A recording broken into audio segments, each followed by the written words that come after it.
윌리엄 말스톤이라는 심리학자가 있는데 이 사람이 사람들 3,000명이나 되는 많은 사람들에게 당신이 사는 목적은 무엇입니까? 이렇게 질문을 했습니다.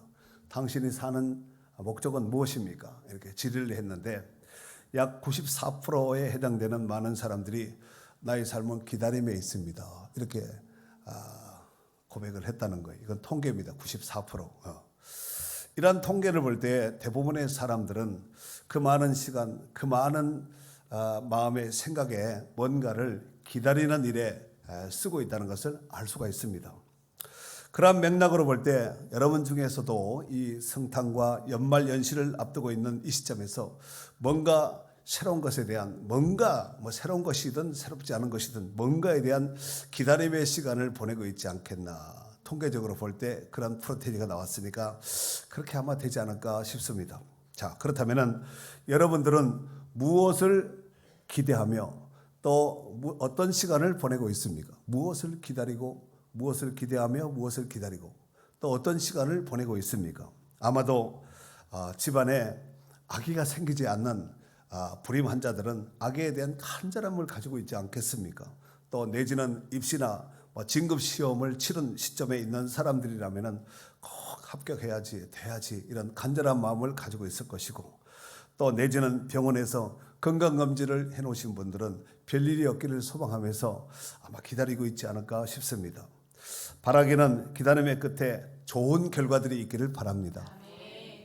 더욱이 전쟁 중에 있는 저 중동 지역의 이스라엘과 하마스에 또 러시아와 우크라이나 같은 이런 나라들은 나라의 사람들은 하루속히 전쟁이 종식되어서 평화 공존 시대 평화롭게 살기를 간절히 소망하지 않겠나 싶습니다. 그 어떤 때보다가도 평화가 시급한 전쟁 중에 있는 사람이 얼마나 평화가 갈급하겠어요. 전쟁이 좀 그치고 우리도 좀 남의 나라처럼 좀 평화 공존 시대에 살았으면 좋겠다. 이런 소망함이 있지 않겠습니까? 우리가 지난 한 해의 삶을 되돌아보면 수많은 갈등과 문제 속에서 우리는 여기까지 살아왔습니다. 그로 인해서 그 무엇보다도 우리에게 필요한 것이 위로가 필요한 시대가 되지 않겠나 싶습니다. 그래서 오늘 본문의 제목을 위로가 필요한 시대라고 한번 제목을 정해보았습니다.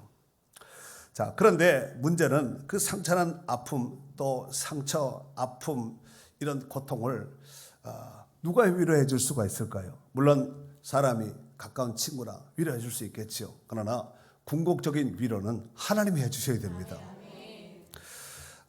이사야서 40장 1절에 보면은 하나님께서 포로 가운데 있는 위기 가운데 있는 어려운 상황 가운데 있는 이스라엘 백성들을 향해서 하나님께서 이렇게 말씀하시죠. 너희는 위로하라. 내 백성을 위로하라 그랬습니다.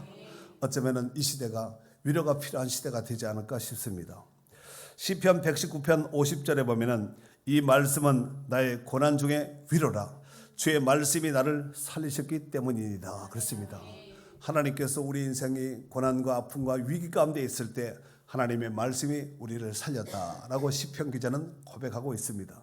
그를 살렸듯이 그 말씀이 우리를 살리고 계시는 줄 믿습니다.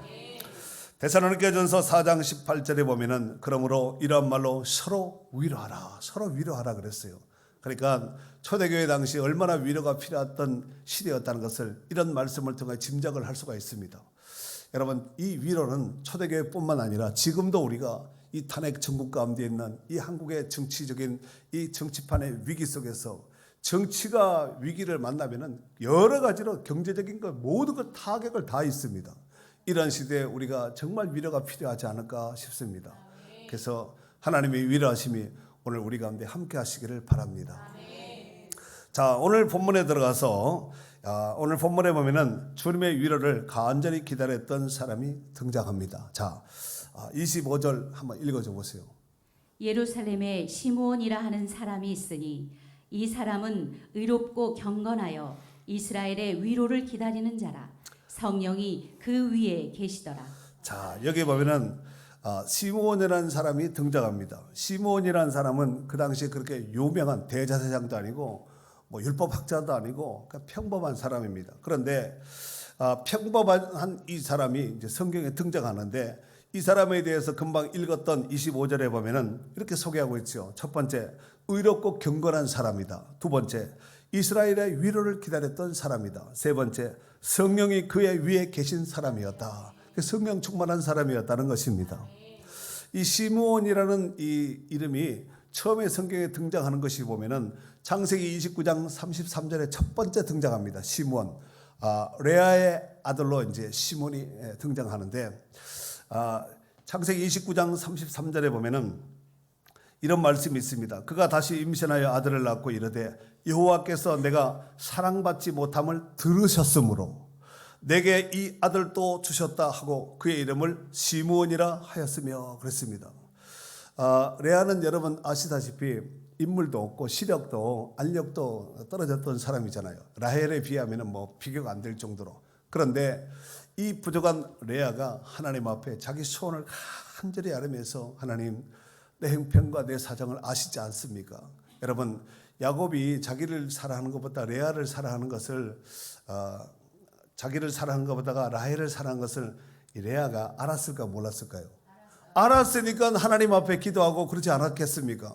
그러니까 이 기도를 듣고 하나님께서 내게 아들을 주셨다 해서 하나님이 들으셨다 해서 시므온이라는 아들을 주셨습니다. 이름을 지었습니다. 그렇다면은 이 시므온을 우리에게 한번 오늘날 우리에게 한번 적용을 시켜 본다면은 여러분, 우리의 간구하는 기도, 우리의 하나님 앞에 아뢰는 소원들, 이것을 하나님 들으실 거예요, 안 들으실 거예요? 어떻게 본다면 우리는 영적인 시몬과 같은 하나님이 듣고 하나님의 응답하심을 간절히 기대하는 이런 성도들이 되지 않을까 싶습니다. 오늘도 여러분이 정말 이 시몬이라는 이름을 얻기까지 레아가 기도했듯이 하나님이 들으시고 하나님이 여러분의 모든 형편을 헤아리셔서 귀한 응답으로 복으로 또 채워주시는 역사가 있기를 바랍니다. 그렇습니다. 이 시몬이라는 그 이름은 듣다라는 뜻을 가지고 있는데, 시몬은 그 이름대로 우리 성경에 보면은 그리스도를 보기 전에 너는 죽지 않을 것이다. 이 성령의 계시의 말씀을 듣고 들은 바 그 약속을 굳게 부여잡고 흔들리지 않는 믿음에 굳게 서서 그 믿음, 그 신앙을 반듯하게 지켰다는 것입니다. 이런 신앙이 오늘도 우리 가운데 반듯하게 있어야 될 줄 믿습니다. 들은 그 말씀을 가슴에 담고 그 들은 그대로 내가 지키고 있어야지 그게 믿음이지. 들었는데 안 들은 것처럼 이래 하면 안 됩니다. 주님 다시 오시겠다고 약속하셨습니다. 내가 진실로 속히 오리라고 그랬고 구름을 타고 온다고 그랬고 내가 처소를 예비하면은 나 있는 곳에 너희도 있게 하리라 하면서 가면 오신다고 약속하셨거든요. 그러면 약속을 받았던 우리 성도들은 어떻게 될까요? 들은 말씀대로 그대로 가슴에 탁 간직하고 시대와 상황이 어떻게 변한다 할지라도 흔들리지 말고 약속을 꼭 잡고 제2의 시몬 같은 제3의 시몬 같은 이런 성도들이 되어야 될 줄 믿습니다. 그렇습니다. 시몬이 성령으로부터 들은 말씀인 그리스도가 나타나기까지 죽지 아니하리라, 이 말씀은 시몬에게 있어서는 복음입니다. 여러분들 믿음은 하나님 말씀을 들을 때 하나님께서 믿음을 주시고 믿음은 하나님의 선물이에요. 여러분, 들을 수 있는 것도 하나님 귀를 열어줘야지 듣는 것이죠. 귀가 열렸다고 소리가 들린다고 다 들리고 새겨지는 것이 아니에요. 여러분, 정말 우리가 듣되 우리가 일상적인 삶 가운데서 가슴에 새길 수 있는 이런 말이라면은 부모의 어떤 마지막 유언과 같은, 그죠? 사람이 친구든 뭐 부모가 돌아가시든 마지막 죽기 직전에 내가 이것은 뭐 어떻게 했으면 좋겠다, 이런 말씀은 가슴에 확 박혀버리지요. 그리고 살면서 정말 불의한 어떤 합당치 못한 이런 일을 당했어요. 가슴에 비수처럼 박힐 수가 있습니다. 그 말 한마디 두마디가 그래서 30초 한 말이 30년 간다는 말, 아니 평생 갑니다. 30초 쏙사포를 쏜 것이 평생 갈 수도 있다는 거예요. 비수가 아니라 이건 뭐 대못이 아니라 완통해서 완전히 뒤에 다시는 빠져나오지 못하는, 꼽아서 뒤에까지 구부려놓은 이런 말씀은 빠져나올 수가 없거든요. 어쩌면 대를 내가 살아있을 때 아들아 딸아 그 사람이 이런 말을 했는데 절대로 그 인간 조심해야 된다, 그래서 대를 이어갈 수도 있습니다.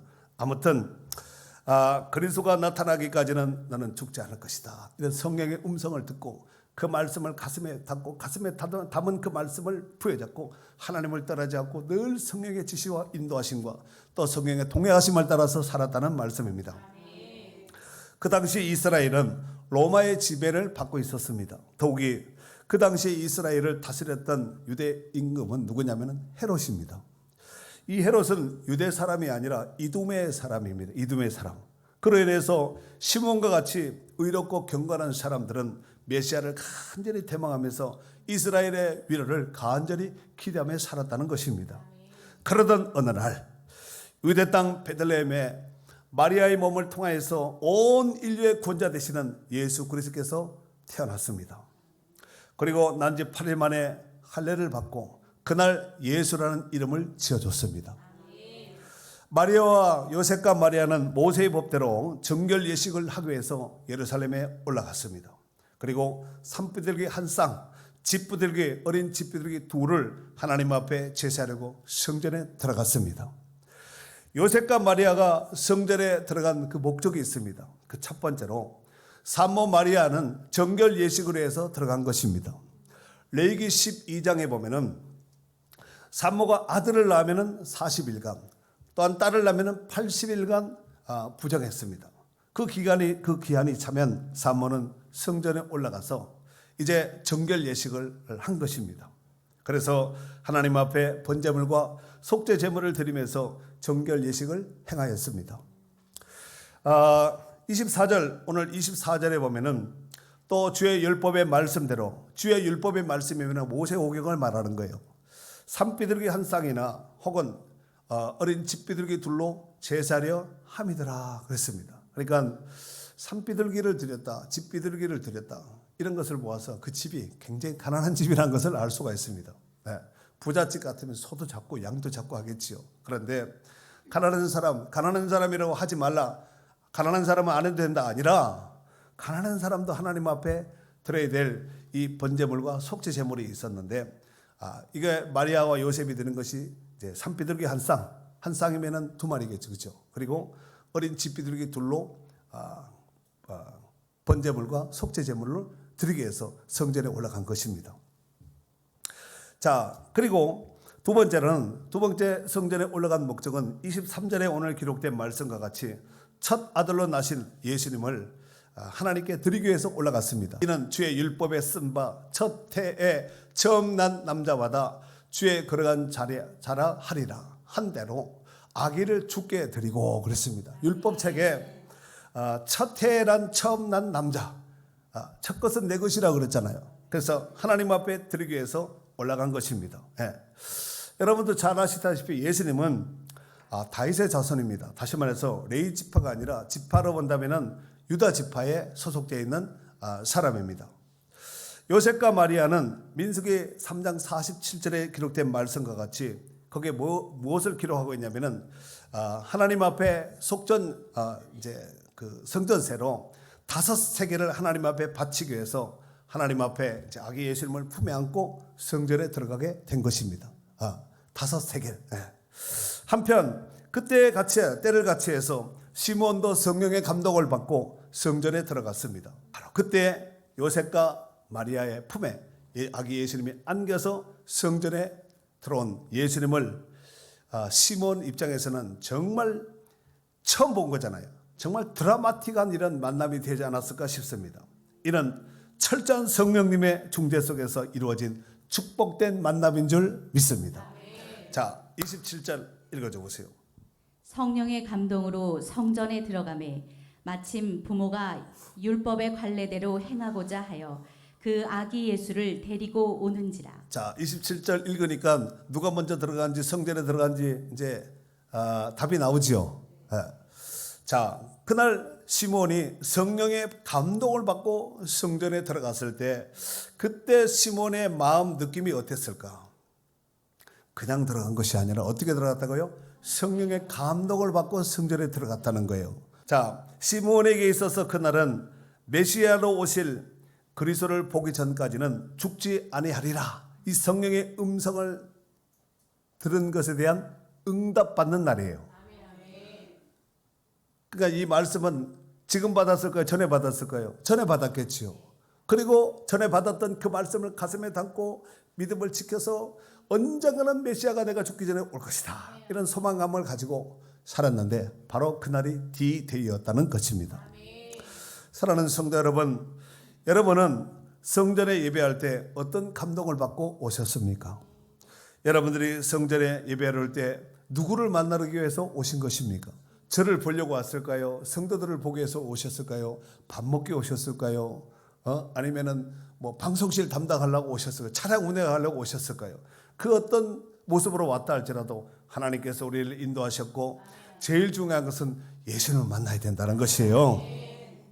시편 65편 4절에 보면은 주께서 택하시고 가까이 오게 하사, 자기가 오는 거예요? 오게 한 거예요? 주께서 택하시고, 우리가 선택한 것이 아니라 주께서 택하시고, 두 번째 가까이 오게 하사, 우리가 온 것이 아니라 하나님이 가까이 오게 하신 거야. 어떤 방법을 통해서든지 모세가 호렙산에 떨기나무 불꽃 가운데 불이 붙은 그 나무가 신기해서 가까이 가잖아. 어떤 모양으로 불렀든지 하나님의 부르시면 후회하심이 없고 하나님의 부르심은 정확합니다. 주께서 택하시고 가까이 오게 하사 주의 뜰에 살게 하신 사람은 복이 있나이다. 우리가 주의 집 곧 주의 성전의 아름다움으로 만족하리다 그랬습니다. 시편 145편 18절에는 여호와께서는 자기에게 간구하는 모든 자, 곧 진실하게 간구하는 모든 자에게 가까이 하시는도다. 진심으로 중심으로 하나님을 사랑하고 가까이 하는 자는 하나님이 가까이 하신다는 거예요.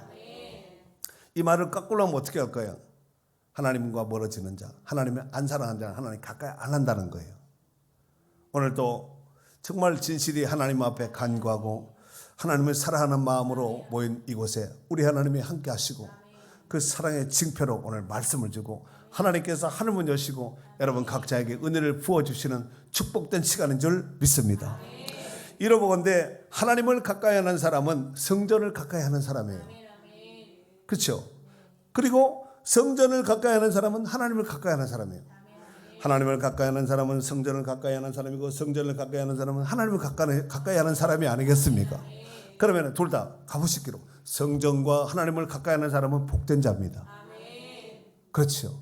주의 존전에 거하고 하나님의 성전에 거한 여러분은 이 시간 그 어떤 곳 있는 것보다도 여러분이 축복된 자리에 있다는 것을 꼭 명심할 수 있기를 바랍니다.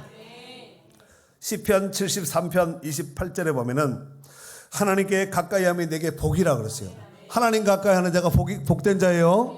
또 야고보서 4장 8절에 보면은 하나님을 가까이 하라 그리하면 너희를 가까이 하시리라. 하나님을 멀리하라 그리하면 하나님이 멀리하시리라. 이 말이 역설적으로 보면은 그런 말씀이 아니겠어요? 하나님을 가까이 하라 그러면 하나님 가까이 한다는 거예요. 오늘도 가까이 오셨으니까 말씀만 듣지 말고 저만 보지 말고 교회만 오지 말고 그렇구나 하나님의 사랑이 우리 심령 가운데 도장처럼 그림처럼 새겨줄 수 있는 귀한 시간이 될 수 있기를 바랍니다. 한편 시몬은 요셉과 마리아의 품에 안겨서 성전에 들어온 아기 예수님을 보고 그 아기가 하나님께서 약속하신 구원자이신 메시아로 오신 그리스도로 오심을 성령의 감동 속에서 째까닥 바로 알아봤습니다. 한참 보다가 얘가 걔네 이것이 아니라 바로 딱 알아본 거죠. 영적인 필, 촉각이 살아있던 것이죠. 여러분 알아보는 게 이게 보통이 아니에요. 눈 떴다고 다 알아보는 것이 아니라 눈을 감아도 필이 있고 촉이 살아있는 사람은 알아봅니다. 아멘. 시몬은 아기 예수님을 품에 안고 성경에는 그렇게 기록되어 있지 않습니다. 그러나 덩실덩실 춤을 추고 아마 기뻐했을 거예요. 기뻐할 정도가 아니라 덩실덩실 춤을 출 뿐만 아니라 시몬이 찬양을 합니다. 노래했습니다. 한번 읽어줘 보세요. 시몬이 아기를 안고 하나님을 찬송하여 이르되 주제여 이제는 말씀하신 대로 종을 평안히 놓아주시는도다. 내 눈이 주의 구원을 보았사오니 이는 만민 앞에 예비하신 것이요 이방을 비추는 빛이요 주의 백성 이스라엘의 영광이니이다 하니. 아멘. 사랑하는 성도 여러분, 초림 예수님으로 오신 메시아, 초림 예수님으로 오신 예수님을 기다렸던 시몬처럼 약속을 받은 자들은 기다리고 있었던 사람이 있었다는 것을 알 수가 있습니다. 시몬이 그냥 기다린 거예요. 어쩌다 기다리니까 왔네 이것이 아니라 올 줄로 죽기 전에 만나게 될 것을 기다리고 있었어요. 그래서 다 성전을 들락날락한 거예요. 네? 언젠가는 여러분 예수님도 지금 구약법의 저촉을 받아서 지금 규례를 따라 온 거 아니에요? 마리아와 요셉과 마리아 어린 예수님 품에 안고 온 거 아니에요. 예? 그래서 정결 예식을 하기 위해서 아까 5세계를 바치기 위해서 온 것이 아니겠습니까? 언젠가는 성전에 올 것이다. 유대인들은 다 와야 되거든요. 언젠가 올 것이다. 길목을 딱 성전을 딱 지키고 있었던 거예요. 아마 들락날락하면서 아마 성전에 들락날락한 사람이 얼마나 많았겠습니까? 그 가운데서 유심히 아마 살펴봤으리라 생각돼요. 여러분, 애 낳은 사람이 그때 뭐 이 집밖에 없었겠어요? 애 낳은 사람이? 얼마나 많은 사람이 들락날락했을 거예요. 그런데 그날따라 성령의 감동을 받고 들어갔는데 하나님 감동이 주신 거예요.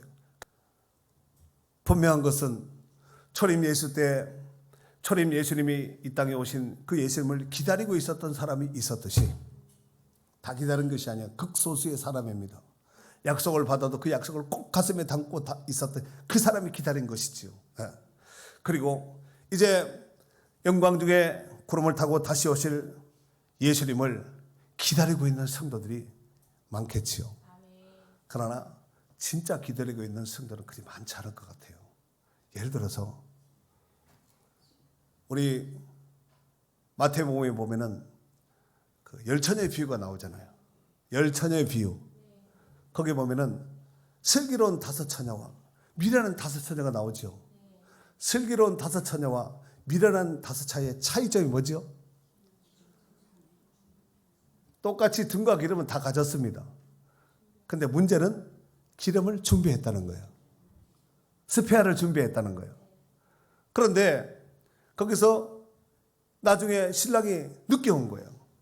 지금까지 핸드폰 울려서 야, 몇 시에 간다. 지금 어디다 이렇게 서로 소통이 됐다면은 그 사람도 나름대로 기름을 조율을 하지 않았겠습니까? 미리 준비하든가. 그런데 그런 시대가 아니었죠. 그런데 살아가는 동안 신랑이 오고 문 닫혀버린 거예요.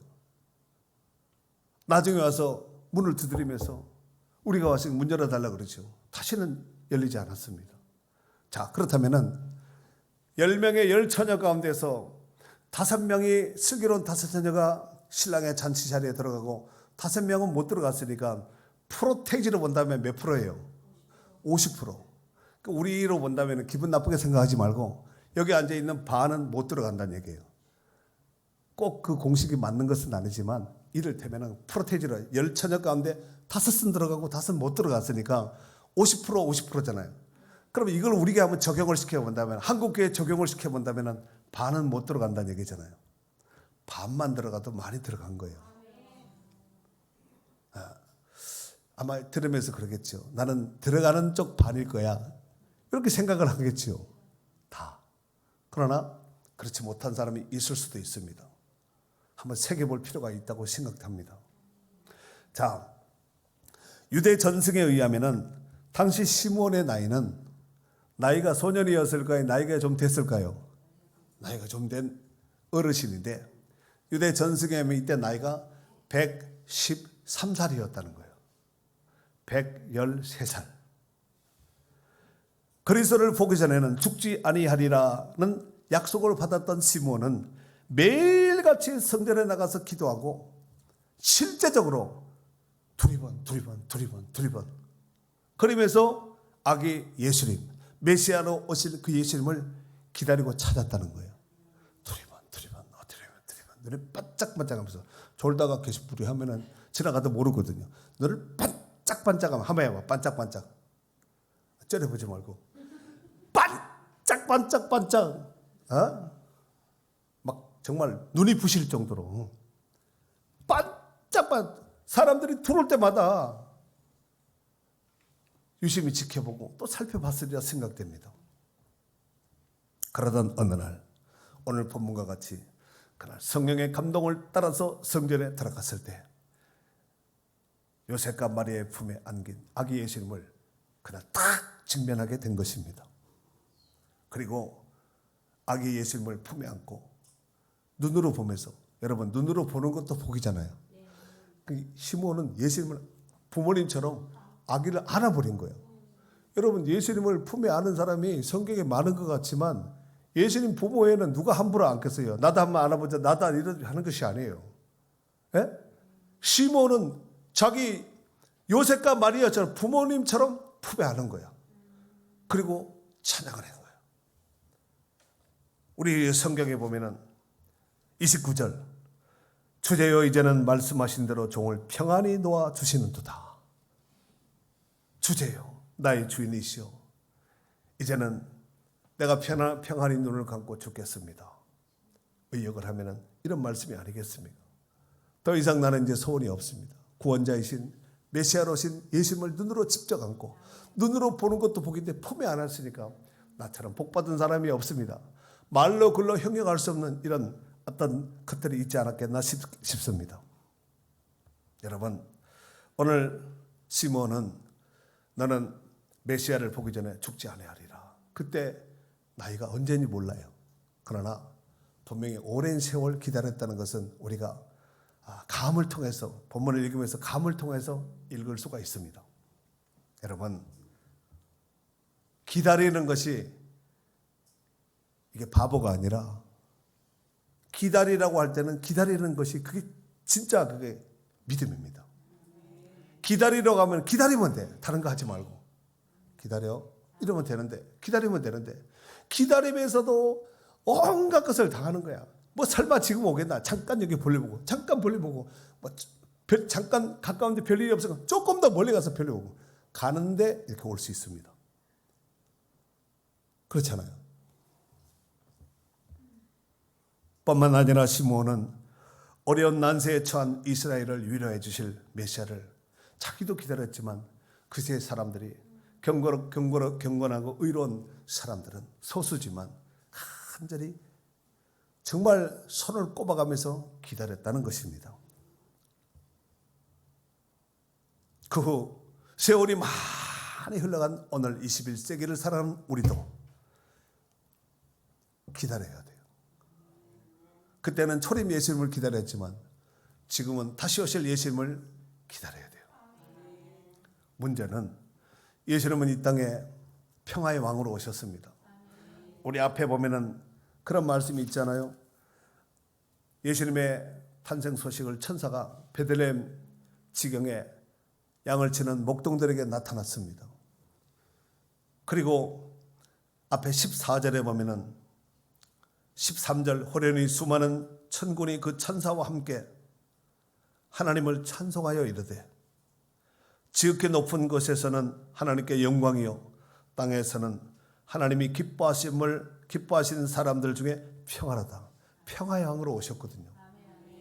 문제는 그 땅 평화의 왕으로 오신 그 땅에 지금도 여전히 전쟁의 포화 속에 수많은 사람들이 죽고 수많은 재산이 지금도 포탄 속에 사라지고 있다는 사실입니다. 그래서 여전히 지금도 그 나라, 그 땅, 그 사람들에게는 위로가 필요합니다. 그 위로는 우리에게도 필요합니다.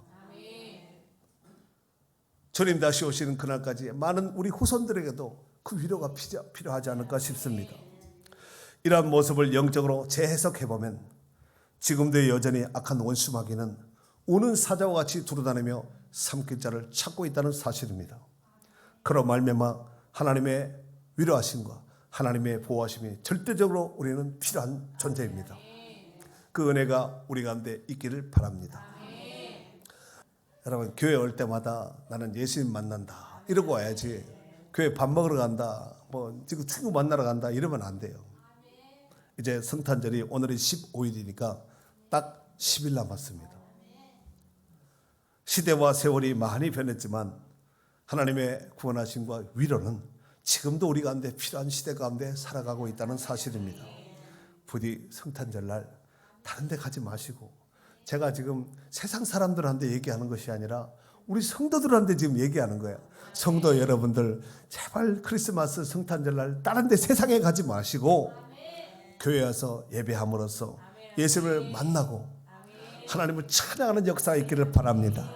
그래서 주님의 위로와 주님의 회복과 평강과 은총이 우리 가운데 넘쳐날 수 있는 축복된 성도들이 될 수 있기를 주의 이름으로 축원합니다.